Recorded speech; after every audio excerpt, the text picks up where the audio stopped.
இந்த தேனி மாவட்டமும் திண்டுக்கல் மாவட்டமும் என்றைக்குமே கழகத்துடைய கோட்டைன்னு சொன்னால் அது மிகையாகாது. நம்முடைய கழகத் தலைவர் என்னெல்லாம் உத்தரவு போடுறாரோ அதை உடனடியாக 100% செய்கின்ற மாவட்டங்கள் இந்த 2 மாவட்டமும், தேனி மாவட்டமும் திண்டுக்கல் மாவட்டமும். அதற்கு ஒரு சிறந்த உதாரணம், கடந்த பிப்ரவரி மாதம் விருதுநகரில் மிகப்பெரிய ஒரு மாநாடு நடத்தணும், நிர்வாகிகள் சந்திப்பு நடத்தணும், மாநாடு மாதிரி நடத்தணும். அந்த நிர்வாகிகள் சந்திப்புக்கு இந்த தேனி மாவட்டத்திலேருந்து திண்டுக்கல் மாவட்டத்திலையும் அனைத்து நிர்வாகிகளும் வந்து சிறப்பாக கலந்துக்கிட்டீங்க. உங்களுக்கு நீங்கள் மட்டும் கலந்துக்கல, உங்களுக்கு கீழே இருக்கக்கூடிய அனைத்து நிர்வாகிகளையும் பொறுப்பாக வர வச்சு நிர்வாகிகள் சந்திப்பா இல்லை மாநாடாட கேட்குற அளவுக்கு மிகப்பெரிய ஒரு வெற்றியை நாம் தேடி அடைஞ்சோம். அந்த மாநாட்டில் முதல்ல அந்த மாநாட்டுடைய வெற்றிக்கு உழைச்ச உங்கள் அத்தனை பேருக்கும் என்னுடைய நன்றியை நான் இன்றைக்கி இந்த நேரத்தில் தெரிவிச்சுக்கிறேன். இன்றைக்கி மறுபடியும் உங்களை சந்திக்கின்ற இந்த வாய்ப்பை நான் பெற்றிருக்கிறேன். நான் பல முறை சொல்கிறது உண்டு, எத்தனையோ நிகழ்ச்சிகள் சார்பணிகளை எல்லாம் சந்திக்கிறோம். சக்கரபாணின்னு சொன்ன மாதிரி, அவர்கள் சொன்ன மாதிரி கடந்த 10 நாட்களாக பல மாவட்டங்களுக்கு சென்று இளைஞரணி மட்டும் இல்லை சார்பணி நிர்வாகிகளையும் சந்திச்சுட்டு வரேன். எத்தனையோ நிகழ்ச்சிக்கு போனாலும் இளைஞரணி நிகழ்ச்சியில் கலந்து கொண்டு நிர்வாகிகள் உங்களையெல்லாம் சந்திக்கும் பொழுது என்னுடைய குடும்ப நிகழ்ச்சியில் கலந்து கொண்டு என்னுடைய சகோதரர்களை சந்திக்கிற அந்த நிகழ்வு எனக்கு ஏற்படும். அந்த உணர்ச்சியோடு நான் இங்கே உங்களை சந்திக்க வந்திருக்கிறேன். இன்றைக்கி ரொம்ப முக்கியமான ஒரு தருணத்தில் நாம் சந்திக்கிறோம். இங்கே சோதர் ஐபி செந்தில் அவர்கள் சொன்னது மாதிரி நம்முடைய கைகளில் இன்னும் 29 நாட்கள் இருக்குது. தேர்தல் தேதி அறிவிக்கப்பட்டாச்சு, ஏப்ரல் 23. இன்றைக்கி 24ஆம் தேதி, நம்ம கையில் 29 நாட்கள் இருக்குது. அதற்கு நாம் தயாராகணும். போன நாடாளுமன்ற தேர்தல் பொழுது களத்தில் இளைஞரணின்னு ஒரு முன்னெடுப்பை ஆரம்பித்து நீங்கள் அத்தனை பேரும் களத்தில் இறங்கி பிரச்சாரத்தை மேற்கொண்டீங்க, வாக்காளர்களை சந்திச்சிங்க. உதயசூரியன் சின்னத்துக்கு நம்முடைய கூட்டணி கட்சிகளுக்கெல்லாம் நீங்கள் வாக்கு சேகரிச்சிங்க. உங்களுடைய உழைப்பு, உங்களுடைய பிரச்சாரம் தான் நாடாளுமன்ற தேர்தலில் 100% வெற்றியை நம்ம முடிஞ்சுது. அந்த வெற்றிக்கு நீங்கள் ஒரு மிக மிக முக்கியமான காரணம். இப்போ மீண்டும் இந்த சட்டமன்ற தேர்தலில் இளைஞரணி ஒரு விஷயத்தை கையில் எடுத்துட்டாங்கன்னா அதை சாதிக்காமல் விடமாட்டாங்க, 100% வெற்றியை தேடி கொடுப்பாங்க அப்படிங்கிறத மீண்டும் நிரூபிக்க வேண்டிய கட்டாயம் நமக்கு வந்திருக்கு. இன்றைக்கி இந்தியாவில் பல கட்சிகள் பூத்துக்கு கமிட்டி போடுறதுக்கு திண்டாடிட்டு இருக்கிறாங்க, திணறிட்டு இருக்கிறாங்க. ஆனால் திமுகவில் நம்முடைய இளைஞரணியில் இன்றைக்கி பூத்துக்கு ஒரு இளைஞரணி நிர்வாகியை நாம் போட்டிருக்கிறோம். இவ்வளோ பெரிய ஒரு இளைஞர் படையை தேர்வு செஞ்சு வச்சுருக்கிறோம். அந்த இளைஞர் படையை தேர்தலுங்கிற அந்த போரில் நாம் பயன்படுத்தி அதில் வெற்றியை நாம் பெற்றாகணும். அதை தயார்படுத்துறதுக்கான பாசறை கூட்டம் தான் இன்றைக்கி இந்த கூட்டம். திமுகவில் எத்தனையோ அணிகள் இருக்குது, 25 அணிகள் இருக்குது. ஆனால் கலைஞர் எப்பவுமே என்ன தெரியுமா சொல்லுவார், டாக்டர் கலைஞர் அவர்கள், எத்தனையோ அணிகள் இருந்தாலும் இளைஞர் அணி தான் முதன்மையான அணி, முதல் அணி. எல்லா காம்படிஷன் எதில் வச்சாலும் தலைவர் என்ன சொன்னாலும் சரி, அதை களத்தில் இறங்கி செயல்படுத்துகிற முதல் அணி இளைஞர் அணின்னு கலைஞர் அவர்கள் அடிக்கடி பெருமையாக சொல்லுவார். கலைஞர் அன்னைக்கு சொன்னதை இன்றைக்கி நாம் நிரூபித்து காட்ட வேண்டிய நேரம் வந்திருக்கு. இந்த தேர்தலையும் நம்முடைய தலைவர் தான் நிச்சயம் வெற்றி பெற போகிறார். அதற்கு இளைஞரணி தம்பிமார்கள், இளைஞரணி நிர்வாகிகள் நாம் கடுமையாக உழைச்சோம் அப்படிங்கிற பெருமை நமக்கு வரணும். இளைஞரணியை பொறுத்த வரைக்கும் தாய் கழகத்தில் ஒர்க் பண்ணுறதுக்கு ப்ரமோட் ஆகி போகிறதுக்கு முன்னாடி ஒரு ப்ராக்டிஸிங் கிரவுண்டு மாதிரி. நம்ம எவ்வளோ பெரிய கிரிக்கெட் பிளேயராக இருக்கலாம், ஆனால் எடுத்தோடனே நமக்கு மெயின் மேட்ச்சில் ஆட வாய்ப்பு கொடுக்க மாட்டாங்க.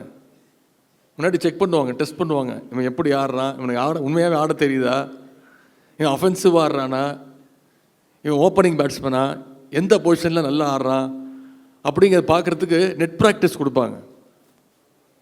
அப்படிப்பட்ட ஒரு நெட் ப்ராக்டிஸ் தான் நமக்கு இளைஞரணி வேலைகள். இளைஞரணியில் நாம் பண்ணுகின்ற இந்த வேலைகள் தான் நாளைக்கு உங்களுடைய வளர்ச்சியை தீர்மானிக்க போகிற பணிகள். நமக்கு வேலை கொடுக்குறாங்க இல்லையோ, தொடர்ந்து இளைஞரணியில் பல்வேறு பணிகளை செஞ்சுட்டு வரோம். கழக பணிகள் செஞ்சுட்டு வரோம், இளைஞரணி பணிகள் செஞ்சுட்டு வரோம். எத்தனையோ பணிகள் நடந்திருக்கு. 2019 தொடர்ந்து களத்தில் இருந்துட்டு வரோம், பிரச்சார பணிகளையும் மேற்கொள்கிறோம். ஆனால் இப்போ கடைசி நேரத்தில் நம்ம இன்னும் தீவிரமாக உழைக்கணும். அப்போ தான் அது முழு பலனை கொடுக்கும். இத்தனை நாள் வர்ப்பணத்துக்கான முழு பலனை நம்ம அடையணும்னா கடைசி நிமிஷத்தில் நம்ம இன்னும் அதி தீவிரமாக வேலை செய்யணும். ஃபைனல் புஷ்ன்னு சொல்லுவாங்க ஆங்கிலத்தில். கடைசி நேரத்தில் இந்த கூடுதல் எஃபர்ட் இருக்கணும். மக்களை சந்திக்கிறதுக்கு தயாராகிட்டோம். எந்த தைரியத்தில் மக்களை சந்திக்கிறோம்? 2021 சட்டமன்ற தேர்தலில் என்னென்ன வாக்குறுதி கொடுத்துருக்கோமோ அதெல்லாம் செஞ்சு முடிச்சிருக்கிறோம். தேர்தல் அறிக்கையில் என்னென்ன சொன்னமோ அதை செஞ்சு காட்டியிருக்கிறோம் அப்படின்ற தைரியத்தில் மக்களை சந்திக்க இறங்கியிருக்கிறோம். தேர்தல் அறிக்கையில் சொன்னதையும் செஞ்சுருக்கிறோம், சொல்லாத பல திட்டங்களையும் செஞ்சுருக்கிறோம். சில திட்டங்களை மட்டும் உங்களுக்கு நினைவுபடுத்த நான் விரும்புகிறேன். நம்முடைய தலைவர் முதலமைச்சராகி போட்ட முதல் கையெழுத்து மகளிருக்கான விடியல் பயண திட்டம். அந்த திட்டத்துடைய வெற்றி இன்னைக்கு பல மாநிலங்களில் இந்த திட்டத்தை பேரை மாற்றி பல மாநிலங்களில் அறிமுகப்படுத்தியிருக்கிறாங்க. எத்தனை கோடி பயணங்கள் தெரியுமா மேற்கொண்டிருக்கிறாங்க மகளிர்? 920 கோடி பயணங்கள், 920 crore ட்ரிப்ஸ்.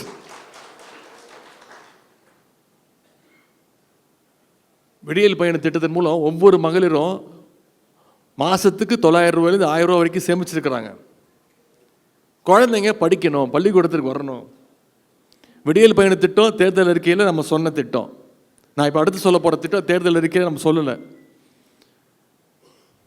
குழந்தைங்க பள்ளிக்கூடத்துக்கு வந்து படிக்கணும், எல்லாரும் படிக்கணும். நம்முடைய முதலமைச்சர் தொடர்ந்து சொல்லிட்டு இருக்கிறாங்க, படி படி படி, கல்வி தான் உங்ககிட்டேருந்து யார்கிட்டையும் பிரிக்க முடியாத ஒரு சொத்து கல்வின்னு நம்முடைய முதலமைச்சர் சொல்கிறாங்க, தலைவர் சொல்கிறாங்கன்னா, அப்படிப்பட்ட குழந்தைங்க பள்ளிக்கூடத்திற்கு வரணும்.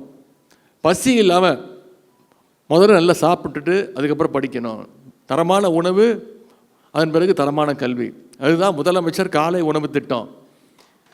1ஆம் வகுப்புலேருந்து 5ஆம் வகுப்பு வரை, ஃபஸ்ட் ஸ்டாண்டர்ட்லேருந்து 5th ஸ்டாண்டர்ட் வரைக்கும் அரசு பள்ளியில் படிக்கக்கூடிய அனைத்து குழந்தைங்களுக்கும் முதலமைச்சர் காலை உணவு திட்டம்.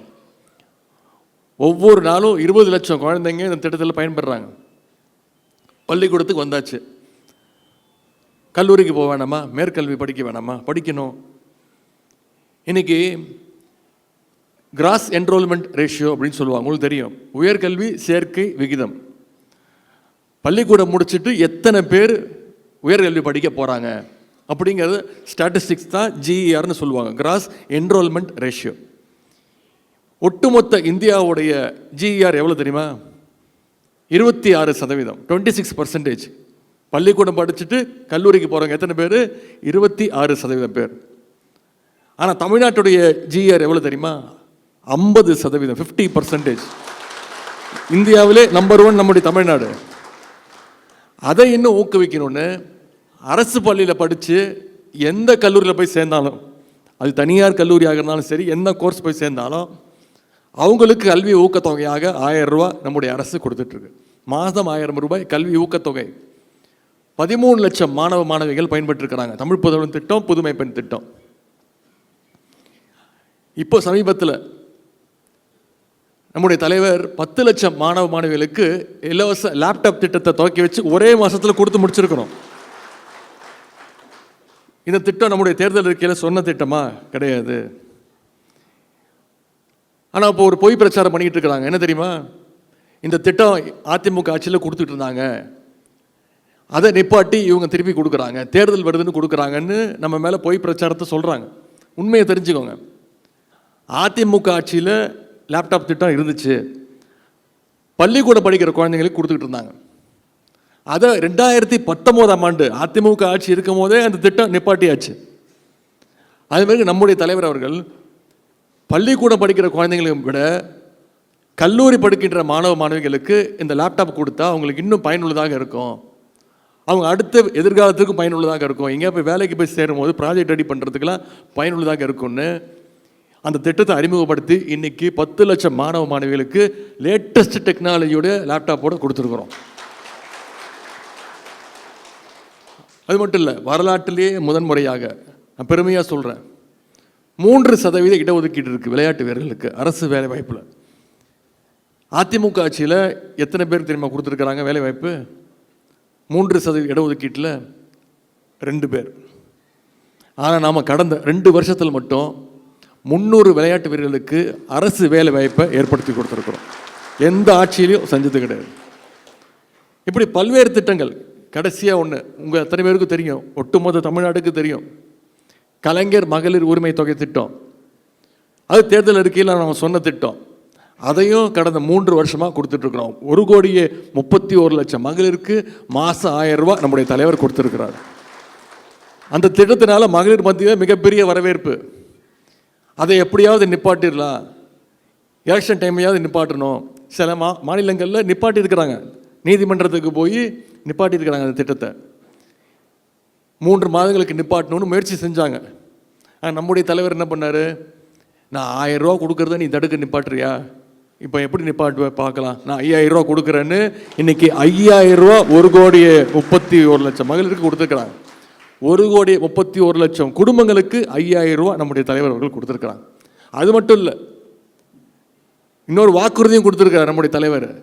மகளிர் உரிமை தொகை திராவிட மாடல் 2.0 ஆட்சி அமைஞ்ச உடனே 1000 ரூபாவை உயர்த்தி 2000 ரூபா கொடுக்குறேங்கிற வாக்குறுதியும் நம்முடைய தலைவர் கொடுத்துருக்கிறார். இப்படி பல்வேறு திட்டங்கள். தாயுமானவர்னு ஒரு திட்டம். முதியவர்கள் மாற்றுத்திறனாளிகள் இனிமேல் வெயிலில் வந்து ரேஷன் கடையில் நிற்க தேவையில்லை, க்யூவில் நிற்க தேவையில்லை. அவங்களுடைய ரேஷன் பொருட்கள் அவங்களுடைய வீட்டுக்கே போய் நம்முடைய அரசு கொடுத்துட்ருக்கு. கிட்டத்தட்ட 28 லட்சம் பேர் இந்த திட்டத்தின் மூலம் பயன்பெற்றுட்டு இருக்காங்க. இப்படி ஒவ்வொரு திட்டத்தையும் குழந்தைங்கள் ஆரம்பித்து முதியவங்க வரைக்கும் ஒரு திட்டத்தையும் நம்முடைய முதலமைச்சர்கள் பார்த்து பார்த்து செய்கிறதுனால தான் இன்றைக்கி தமிழ்நாடு இந்தியாவிலே வளர்ந்து வர்ற மாநிலங்களில் முதல் முறையாக டபுள் டிஜிட் க்ரோத் 11.19% க்ரோத்தோட இன்றைக்கி நம்பர் 1 ஸ்டேட்டாக நம்முடைய தமிழ்நாடு இன்றைக்கி திகழ்ந்துட்டு இருக்கு. குறிப்பாக இந்த திண்டுக்கல் தேனி மாவட்டங்களுக்கு என்னென்ன திட்டங்கள் அப்படிங்கிறத நீங்கள் தெரிஞ்சுக்கோங்க. ஒட்டன்சத்திரம் பழனி நெடுஞ்சாலை இன்னைக்கு 175 கோடி ரூபாய் ஒதுக்கப்பட்டு 4-வே லேனாக தரம் உயர்த்தப்பட்டிருக்கு. திண்டுக்கல் நத்தம் அந்த சாலையும் 4 வழி சாலையாக உயர்த்தப்பட்டிருக்கு. 70 கோடி ரூபாய் மதிப்பீட்டில் பழனி அரசு மருத்துவமனை இன்னைக்கு தரம் உயர்த்துகின்ற பணி நடைபெற்று கொண்டிருக்கிறது. சுமார் 100 கோடி ரூபாய் மதிப்பீட்டில் பழனி கோயில் திருப்பணிகள் இன்னைக்கு நடைபெற்று வருகின்றது. தேனியில் 70 கோடி ரூபாய் மதிப்பீட்டில் உணவு பூங்கா அமைக்கப்பட்டிருக்கு. 5 கோடி ரூபாய் மதிப்பீட்டில் குமுளியில் புதிய பஸ் ஸ்டாண்டு அமைக்கப்பட்டிருக்கு. ஆண்டிப்பட்டி தேனி ரயில் நிலையங்களுக்கு இடையே புதிய ரயில்வே மேம்பாலம் நம்முடைய அரசு கட்டி கொடுத்துருக்கு. ஆனைக்காலப்பட்டி விளக்கம் முதல் போடி நாயக்கனூர் வரைக்கும் 35 கோடி ரூபாய் மதிப்பீட்டில் புறவழி சாலை. 100 கோடி ரூபாய் மதிப்பீட்டில் மதுரை கொச்சி சாலையில் மேம்பாலம் கட்டுகின்ற பணி. இப்படி தேனி மாவட்டத்திற்கும் திண்டுக்கல் மாவட்டத்திற்கும் நம்ம பல்வேறு பணிகளை செஞ்சு கொடுத்துருக்குறோம். இதையெல்லாம் மக்கள்கிட்ட கொண்டு போய் சேர்க்க வேண்டிய கடமை இன்றைக்கி நம்மக்கிட்ட இருக்குது.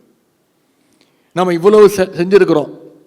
தமிழ்நாட்டை இன்றைக்கி நம்பர் 1 ஸ்டேட்டாக மாற்றி காட்டியிருக்கோம். ஆனால் இதுக்கு ஒன்றிய அரசு நமக்கு சப்போர்ட் பண்ணியிருக்காங்களா? நம்ம கேட்குற நிதியை கொடுக்குறாங்களா? கிடையாது. தமிழ்நாட்டுக்குன்னு ஏதாவது திட்டங்கள் கொடுக்குறாங்களா? கிடையாது. நமக்கு வர வேண்டிய நிதியை தடுத்து நிப்பாட்டுறது தான் ஒன்றிய அரசு செஞ்சுக்கிட்டு இருக்கு. தமிழ்நாட்டுக்கு ஒன்றிய அரசு எந்த திட்டங்களையும் கொண்டு வரல. தேர்தல் வந்துருச்சுங்கிறதுனால மோடி அவர்களும் அமித்ஷா அவர்களும் தொடர்ந்து வந்துக்கிட்டு இருக்கிறாங்க, தமிழ்நாட்டுக்கு வந்துக்கிட்டு இருக்கிறாங்க. ஆனால் திட்டங்கள் வருதா, நிதி வருதா? வர்றதில்லை. பாஜகவுடைய இந்த சூழ்ச்சிக்கு இன்னைக்கு அதிமுகவும் துணை போயிட்டு இருக்கு. ஆனால் இதையெல்லாம் எதிர்த்து குரல் கொடுக்கக்கூடிய ஒரே முதலமைச்சராக நம்முடைய தலைவர் அவர்கள் இன்னைக்கு செயல்பட்டு கொண்டிருக்கிறார். திரு மோடி அவர்களும் அமித்ஷா அவர்களும் தமிழ்நாட்டுக்கு வந்து ஒரு 4 அடிமை கட்சிகளை கூட வச்சுக்கிட்டு இருந்தால் தமிழ்நாட்டுக்குள்ளே எப்படியாவது நுழைஞ்சிடலான்னு முயற்சி பண்ணிட்டு இருக்கிறாங்க. நான் உறுதியாக சொல்கிறேன், கருப்பு சிவப்பு வேட்டு கட்டின கடைசி உடன்பிறப்பு இருக்க வரைக்கும், நம்முடைய இளைஞரணி தமிழ்வார்கள் இருக்கிற வரைக்கும் நிச்சயம் அதை நடக்க விட மாட்டோம். நீங்கள் சூழ்ச்சி பண்ணி குரலி வைத்ததெல்லாம் காட்டி வடநாட்டில் நீங்கள் ஜெயிக்கலாம், ஆனால் தமிழ்நாட்டுக்குள்ளே உங்களுடைய பருப்பு வேகவே வேகாது. நம்முடைய முதலமைச்சர் அவர்களால் கட்டி காக்கப்படுகின்ற மாநிலம் நம்முடைய தமிழ்நாடு. அதனால தான் நம்முடைய முதலமைச்சர் அவர்கள் அடிக்கடி சொல்கிறார், வருகின்ற சட்டமன்ற தேர்தல் டெல்லி அணிக்கும் தமிழ்நாட்டு அணிக்குமான தேர்தல். நிச்சயம் நம்முடைய தமிழ்நாடு அணி ஜெயிச்சு காட்டுவோம். பொதுவாக நீங்கள் செய்திகளில் பார்ப்பீங்க, தொலைக்காட்சிகளில் பார்ப்பீங்க, செய்தி சேனலில் பார்ப்பீங்க, பிற கட்சியுடைய தலைவர்கள் வேறு கட்சியுடைய ஆஃபீஸுகளுக்கு போனால் அது பெரிய பிரேக்கிங் நியூஸாக போடுவாங்க, தலைப்புச் செய்திகளாக போடுவாங்க.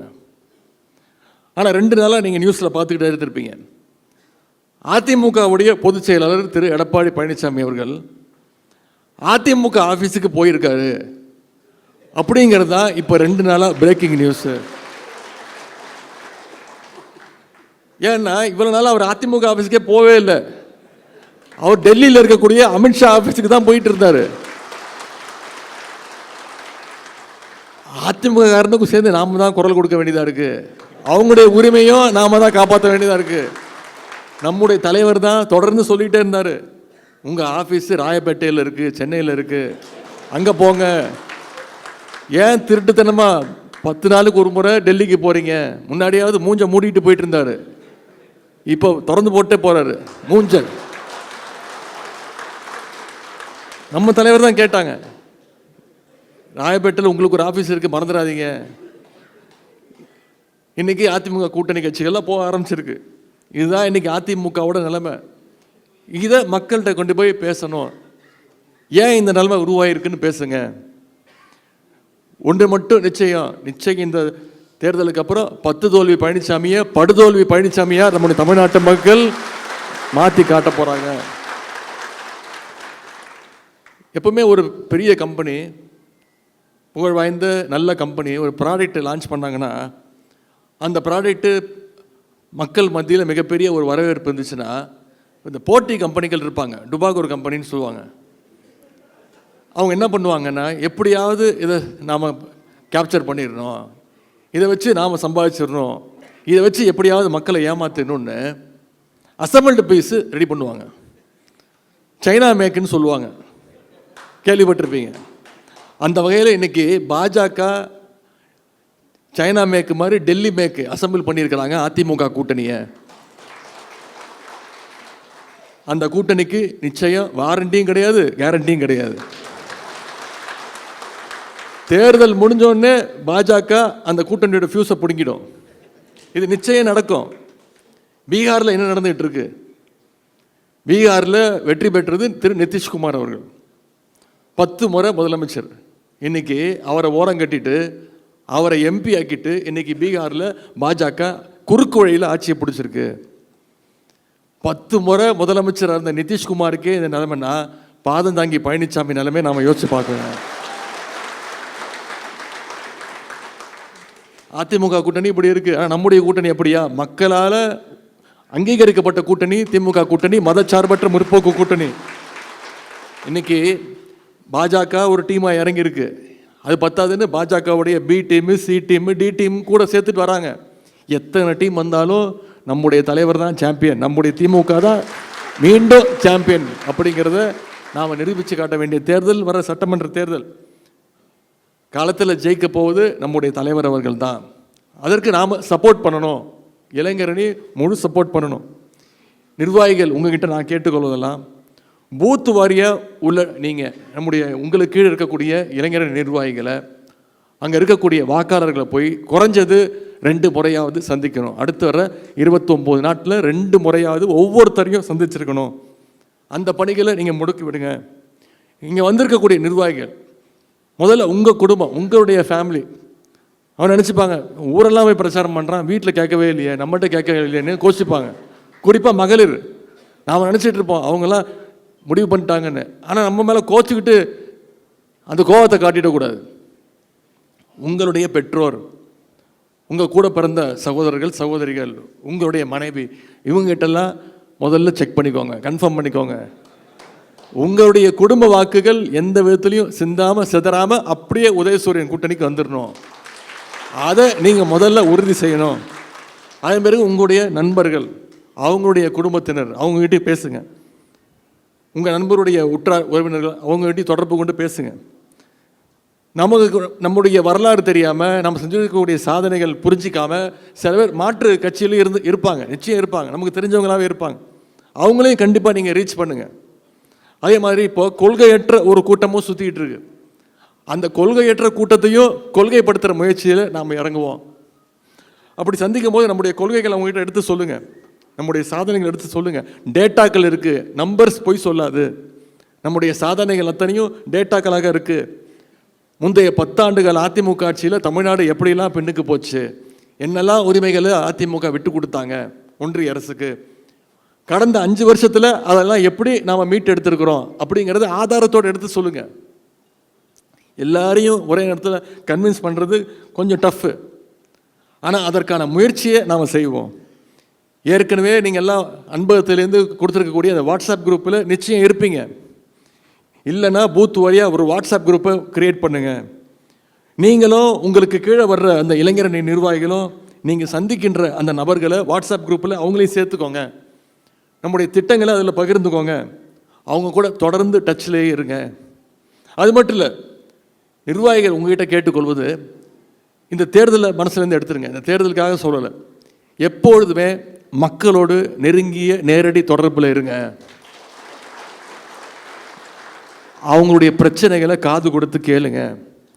பிரச்சனையை தீர்க்க முடியுதோ இல்லையோ, அவங்க பிரச்சனையை கேட்டிங்கனாலே உங்கள் மேலே பாதி நம்பிக்கை வந்துடும்.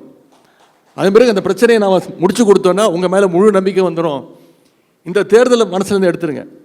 மக்களுடைய அந்த நம்பிக்கை மட்டும் பெற்றுட்டிங்கன்னா அது யாராலையும் உங்களை தகர்க்கவே முடியாது, தவிர்க்கவே முடியாது. உங்களை அசைக்க முடியாத சொத்து மக்கள் நம்பிக்கை. அடுத்த 29 நாட்கள் நீங்கள் சந்திக்கின்ற ஒவ்வொரு நபரும் தேர்தல் அன்னைக்கு வந்து உதயசூரியன் சின்னத்தில் வாக்களிக்கணும். அதற்கான முழு வேலையை நம்ம இறங்கணும். யாரோட பூத்தில் யார் அதிக ஓட்டு வாங்கியிருக்க தரப்போறீங்க அப்படின்னு உங்களுக்குள்ள ஒரு ஆரோக்கியமான போட்டி இருக்கணும். நீங்கள் பிரிச்சுக்கோங்க, பகிர்ந்துக்கோங்க, உங்களுடைய வேலைகளை பகிர்ந்துக்கோங்க. இத்தனை வாக்காளர்களுக்கு நான் பொறுப்பு, இந்த குடும்பங்களுக்கு நான் பொறுப்பு, இந்த தெருவுக்கு நான் பொறுப்பு அப்படின்னு உங்களுக்குள்ள அந்த பிளான் பண்ணி ஸ்ட்ராட்டஜியாக மைக்ரோ லெவலில் இறங்கி ஒர்க் பண்ணிங்கன்னா நிச்சயம் வெற்றி உறுதி. நான் எப்படி உங்களை எல்லாம் பல தடவை சந்திக்கிறேனோ அதே மாதிரி வட்டம் மற்றும் பூத் அளவில் இருக்கக்கூடிய இளைஞரணி நிர்வாகிகளை, பொறுப்பாளர்களை நீங்கள் தொடர்ந்து மீண்டும் மீண்டும் சந்திங்க. உங்களில் பல பேர் BLA 2க்களாக BLCக்களாக இருப்பீங்க. அந்த பணிகளையும் கவனமாக உங்களுடைய பணிகளை மேற்கொள்ளுங்க. உங்கள் பூத்தில், உங்கள் தொகுதியில் நம்மளுடைய ஒர்க்கு, இளைஞரணி ஒர்க்கு தனியாக தெரியணும், தனித்துவமாக தெரியணும்.